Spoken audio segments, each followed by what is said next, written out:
Hi అండి, welcome to one more video. Welcome to my channel. ఈ రోజు అనగా ఏప్రిల్ 2వ తేదీ గురువారం 2026 రోజున హనుమాన్ జయంతి సందర్భంగా హనుమంతుని చరిత్ర తెలుసుకుందాం.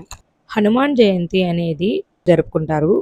2026 సంవత్సరంలో హనుమాన్ జయంతి చైత్య పూర్ణిమ ఏప్రిల్ 2 గురువారం నాడు జరుపుకుంటారు. హనుమంతుణ్ణి ప్రార్థిస్తే భయాలు తొలగుతాయి, శత్రువులపై విజయం ధైర్యం పెరుగుతుంది, దుష్ట శక్తుల నుంచి రక్షణ కలుగుతాయి. ఆంజనేయులు జన్మ వృత్తాంతం తెలుసుకుందాము. హనుమాన్ జయంతి అనేది రామభక్తుడు అయిన హనుమంతుని జన్మదినాన్న పురస్కరించుకుని జరుపుకునే పండుగ.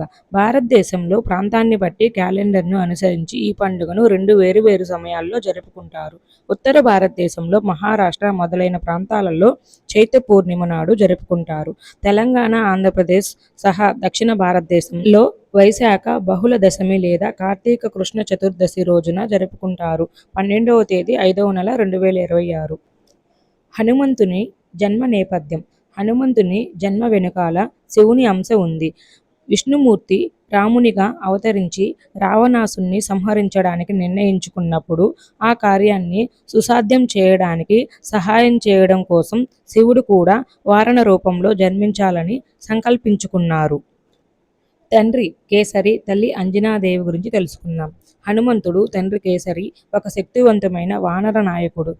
ఆయన తల్లి అంజనాదేవి పూర్వజన్మలో అంజనాదేవి ఒక అప్సరస. ఒక శాపం కారణంగా వారణ రూపంలో జన్మించింది.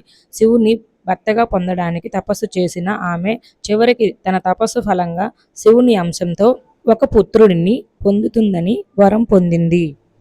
వాయువు పాత్ర.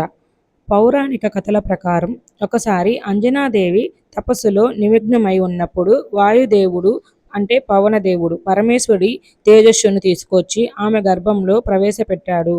అందుకే హనుమంతుణ్ణి ఆంజనేయుడు అంజనాదేవి పుత్రుడు, పవనపుత్రుడు అని కూడా పిలుస్తారు. హనుమంతుని బాల్యం. హనుమంతుడు అసాధారణమైన శక్తిని, చురుకును కలిగి ఉండేవాడు. ఒకసారి చిన్న హనుమంతుడికి ఆకలి వేసింది.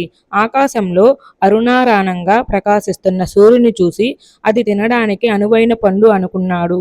వెంటనే ఒక్క గెంతులో సూర్యుని వద్దకు వెళ్ళాడు. ఆ సమయంలో సూర్యుడు గ్రహణంతో మసకబారాడు. హనుమంతుని సాహసానికి దేవతలందరూ భయపడ్డారు. ఇంద్రుడు కోపంతో తన వజ్రాయుధాన్ని ఉపయోగించారు. ఆ దెబ్బకు హనుమంతుడు కింద పడ్డాడు. అప్పుడు వాయుదేవుడు కోపగించుకుని లోకాలలో గాలి ప్రసరించకుండా ఆపివేశాడు. దాంతో సృష్టి నిలిచిపోయే ప్రమాదం ఏర్పడింది.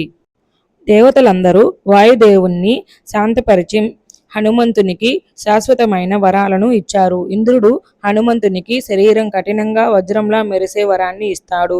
బ్రహ్మ హనుమంతునికి అసాధారణమైన వేగభయం లేకుండా రూపాలను మార్చుకునే శక్తిని వరంగా ఇస్తాడు. వాయుదేవుడు అతని వేగం కంటే ఎక్కువ వేగంగా ప్రయాణించే శక్తిని ఇస్తాడు. ఈ విధంగా అనేక రకాల వరాలను పొందుతాడు. హనుమంతుడు తన అసాధారణ శక్తిని నిరూపించుకున్నాడు. శ్రీరామ భక్తి జీవిత పరమార్థం. హనుమంతుని జీవితంలో అత్యంత ముఖ్యమైన ఘట్టం శ్రీరాముని పరిచయం. హనుమంతుడు తన వరాలను శక్తి కేవలం శ్రీరామ సేవ కోసం మాత్రమే ఉపయోగించేవాడు. సీతాన్వేషణ. సీతాదేవి వెతకడం కోసం సముద్రాన్ని దాటి లంకను చేరుకోవడం, అక్కడ అశోకవనంలో సీతమ్మను కనుగొనడం జరిగింది. సంజీవని పర్వతం. లక్ష్మణుడు మూర్ఛపోయినప్పుడు సంజీవని కోసం ఏకంగా సంజీవ పర్వతాన్ని తీసుకురావడం జరిగింది.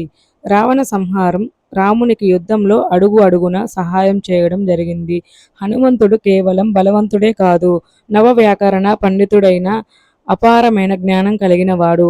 ఆయన భక్తి నిస్వార్థమైన సేవ. ఎటువంటి పరిస్థితుల్లో కూడా వెనుకడుగు వేయని ధైర్యం కలిగిన వాడు. ప్రతి ఒక్కరికి ఆదర్శంగా నిలిచినవాడు. హనుమాన్ జయంతి ప్రత్యేకత. హనుమాన్ జయంతి రోజున భక్తులు ఉపవాసం ఉండి ఆంజనేయ స్వామి దేవాలయాలను సందర్శించి సింధూరాన్ని అలంకరిస్తారు. హనుమంతుణ్ణి పూజించడం వల్ల ఆత్మవిశ్వాసం, ధైర్యం, శక్తి లభిస్తాయి. కష్టాలు తొలగిపోతాయని నమ్మకం. జై హనుమాన్, జై హనుమాన్, జై హనుమాన్. హనుమాన్ కథ మీకు అర్థమైందని అనుకుంటున్నాను. ఈ వీడియో మీకు ఎలా అనిపించిందో కామెంట్ రూపంలో మాకు తెలియజేయండి. అలాగే లైక్ చేసి సబ్స్క్రైబ్ చేసి ముందు వీడియోల్ని ఫాలో అవ్వండి.